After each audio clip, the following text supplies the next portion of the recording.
Imagine you're standing on a vast, sun-scorched plain. The air is thick with the smell of dust and sweat. Around you, a massive crowd stretches as far as the eye can see. Thousands upon thousands of people, from every corner of the Babylonian Empire.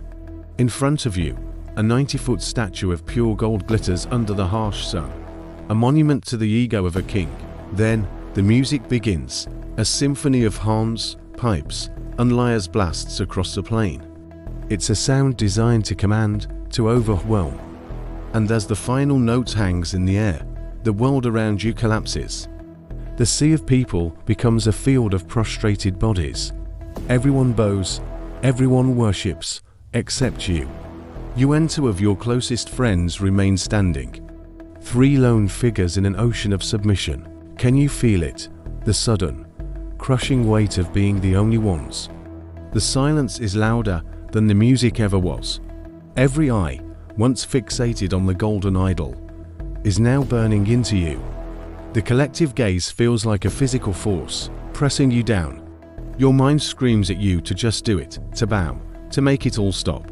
This isn't just stubbornness, this is grit, a deep, bone-bred resolve that holds you upright when the entire world is on its knees.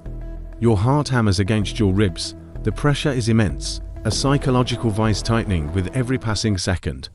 You are the nail that stands up, and the world is a hammer.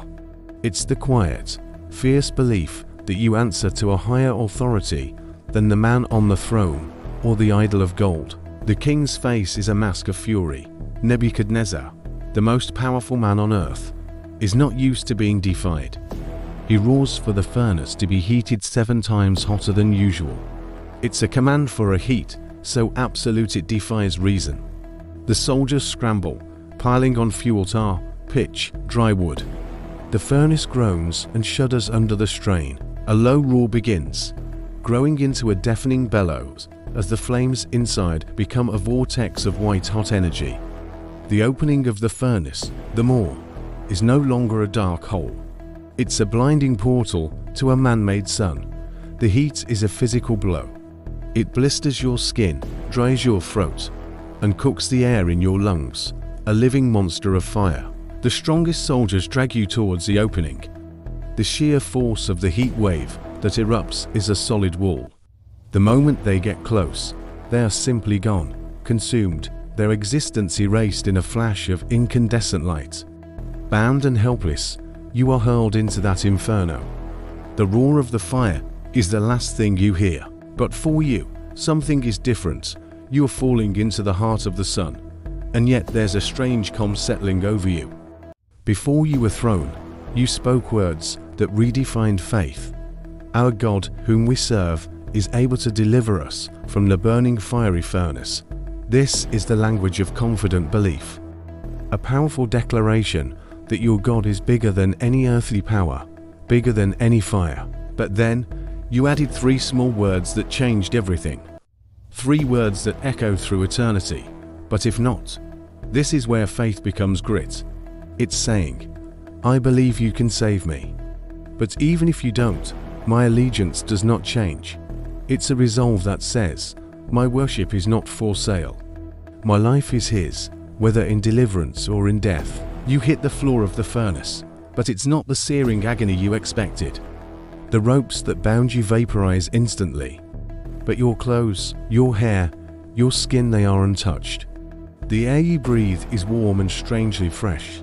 You stand up on a solid floor, surrounded by a curtain of flames that dance harmlessly. The terror is replaced by supernatural peace, and then you realize you are not alone.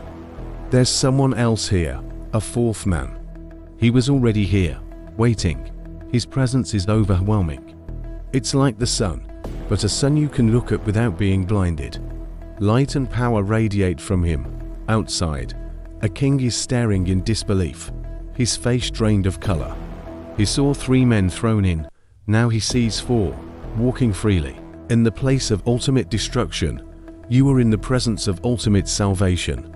The fire was meant to be your end, but it became a sanctuary. God didn't stop you from being thrown into the fire. He met you inside it. He walked with you through it. The fire tested your faith, and in the ashes of that test, you found not death, but the very presence of life itself. That fire was real, the pressure was real, and so was their faith. It wasn't a blind leap, it was a rooted conviction. In a world that demands we bow to its pressures, its trends, its fears, the greatest act of defiance is to stand still, to be anchored in something deeper, something that can't be burned away. Stay rooted.